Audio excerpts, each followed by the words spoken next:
Okay, we are jumping into the executive brain, and the executive brain is the green brain.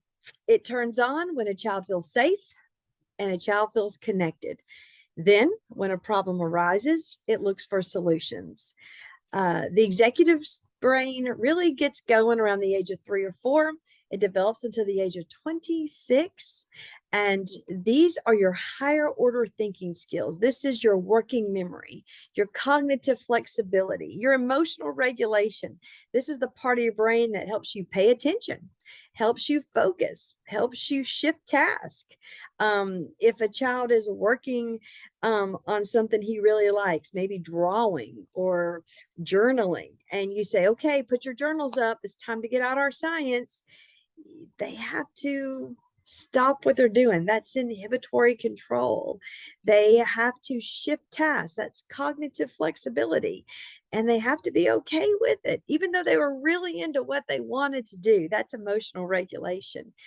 Those are some pretty big higher order thinking skills. And so asking a child to stop a task and shift that they like and shift to a task that you want them to do does require some higher order thinking skills. And if they're stressed, if they're not connected, if they just didn't sleep well last night, believe it or not, sleep can really mess with us, and it messes with our access to these skills.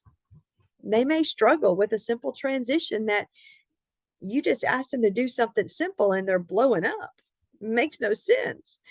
Remember, these turn on around the age of 3 and they develop until the age of 26. From 12 to 24, adolescence, they're actually under construction. The brain does some pruning there. So during this time, the front part of the brain, which kind of inhibits and says stop, it's not firing on all cylinders. But the back part of the brain, which says go, is 100 miles an hour. This is why a lot of our middle schoolers and high schoolers are impulsive and they don't think long term. But anyways, the green brain, the executive brain, it's what sets us apart as humans. Of course, some other animals do have different degrees of this type of brain, but ours is the most highly developed, which is why we can think deep thoughts and create languages and have prayer and religion. It's kind of what sets us apart. The problem is that it only opens up if you're safe and connected. The green brain needs to be opened up for these children to learn. So as teachers, we have to connect with our kids. We have to be predictable. We have to be safe.